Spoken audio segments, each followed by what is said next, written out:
Everyone, welcome back to the Price Action Labs YouTube channel. So here we're going to be going over one of the most requested videos, which is basically my overall top-down analysis from the higher timeframes down to all the way the 5-minute and the 1-minute order flow. So my overall A+ setup actually starts from the higher timeframes. It starts from the daily or the 4-hour timeframe. So we're going to be going over ES, an amazing case study that was super simple to catch if you understand these principles.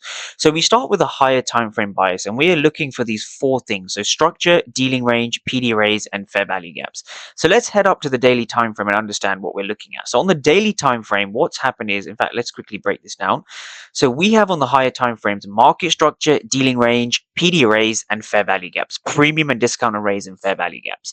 The next thing I look for once we have a higher time frame bias, the second thing will be our key levels. In particular, a key level is a fancy way of looking at 15-minute fair value gaps, and we pair this with the power of 3, which is the most important indicator I use in the markets. Now, step 3 is where everyone seems to fail, and this is the order flow, and this is the ATAS platform. So I get a lot of questions about the ATAS platform.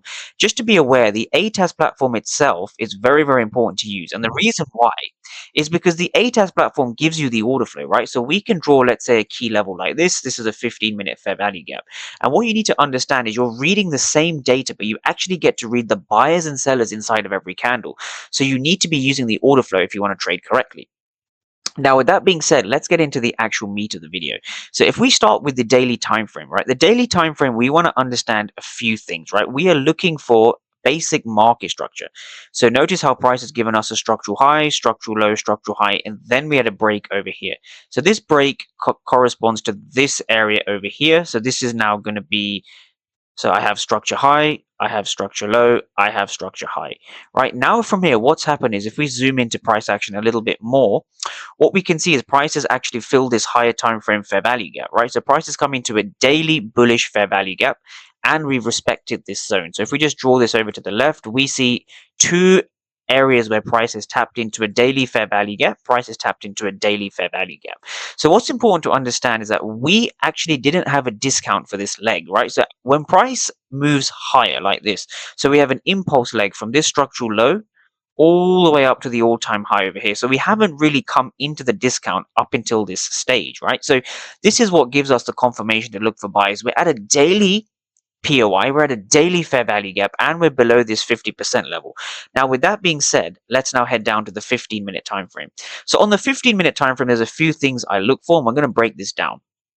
So the first thing I look for is fair value gap. So on Monday, we had a rally to the upside.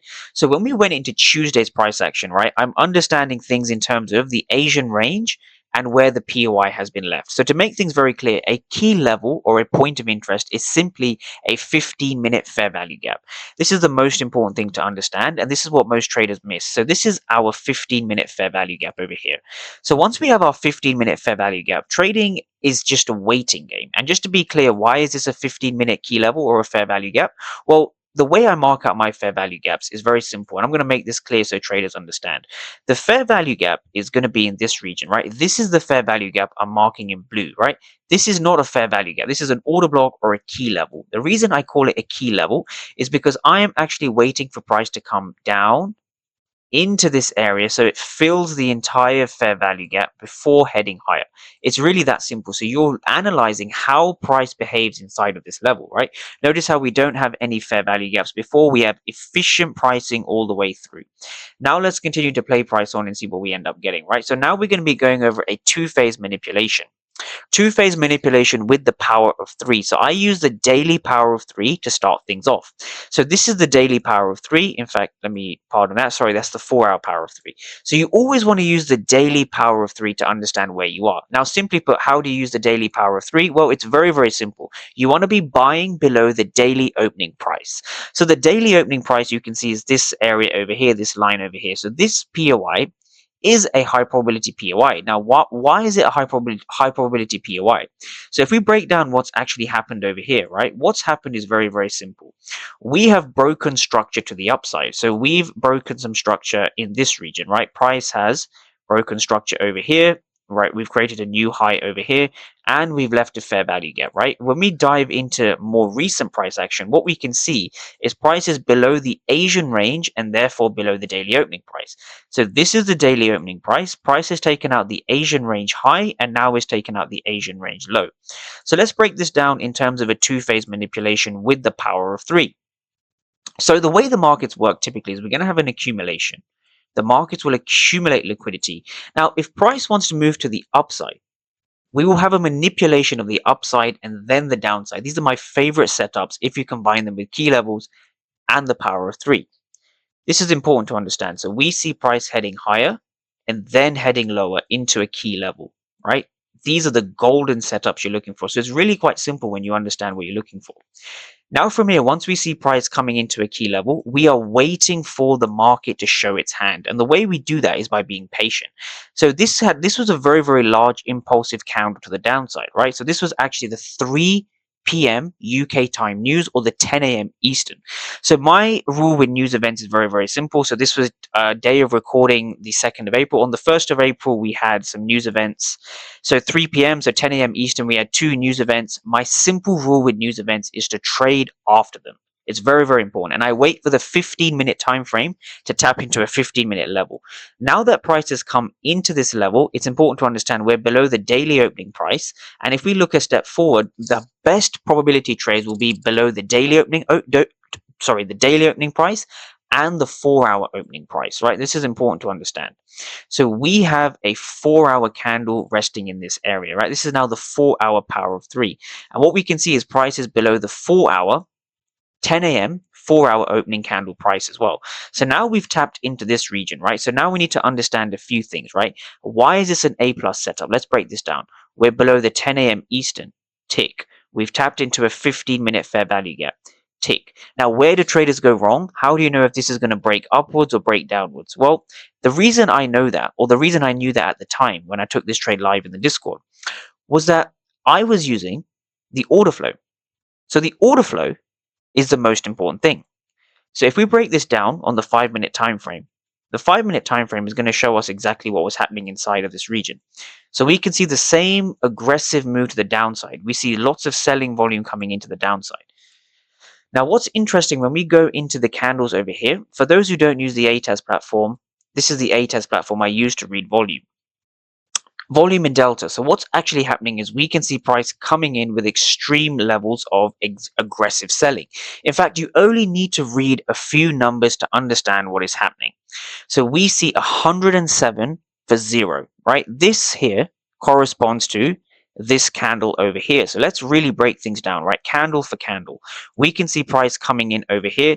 This candle had significant number of aggressive sellers, right? This region. So this candle corresponds to this 107 for 0. Very, very important. Now from here, if we go slightly lower, we look at the final rejection candle, right? So I've spoken to some traders. They don't understand what a rejection is. This is what a rejection is. So when you come into a bullish fair value gap, the way you determine if it's going to hold and reject higher is truly by understanding what is happening here between the buyers and the sellers, right? So you need to see what's happening here before you take price to the upside. So let's just break this down one more time.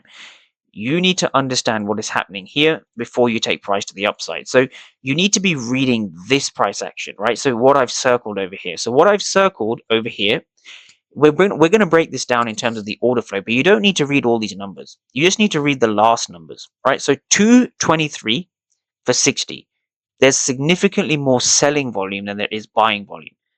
The bid is significantly higher than the ask, which means that there's more aggressive sellers than there are aggressive buyers, right? Notice how we also see a 0 here at the bottom. So when you see a 0, this means that the auction is finished, and this significantly increases the likelihood that price is going to go up higher. So think of a 0 as the buyers and sellers agreeing on a fair price. You know the markets are going to move higher or lower. So how do you know if they're going to move higher or lower? Well, it's quite simple to understand, really. What we've seen over here is we've seen tons of aggressive sellers, right? But if these aggressive sellers were actually successful in driving price down, they would have broken the zone, right? But they didn't break the zone. In fact, the zone held. So we see the markets bouncing from this area because we can see aggressive sellers have failed, right? Now that aggressive sellers have failed, we can also pair this with our basic knowledge of power of three, right? Notice how the 10 a.m. Eastern is up here. And we know that we should be buying at a key level below the 10 a.m. Eastern. But what gives us our confirmation, and I can't stress this enough, is the candles you see over here, right? We see aggressive sellers, aggressive sellers. We also see aggressive sellers down here as well. We see 48 for 18 and we see 8 for 0. So we see more bid volume than ask volume, which is important to understand, which means that sellers are failing.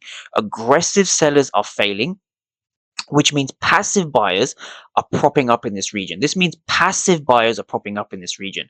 So what does a demand zone or a bullish order block actually mean, right? So for this to be a bullish order block, what that means is that there's more passive buyers than aggressive sellers. So we've seen aggressive sellers fail below the 10 a.m. Eastern. This is an A+ setup.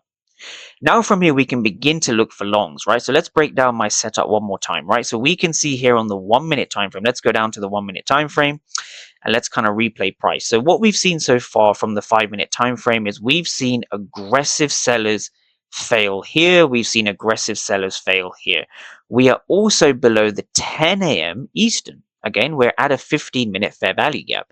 Now from here, we can understand we're looking for buys, right? So once you understand where sellers have failed, it's pretty simple. You can just simply put on a buy trade because you know your stop loss is going to be safe.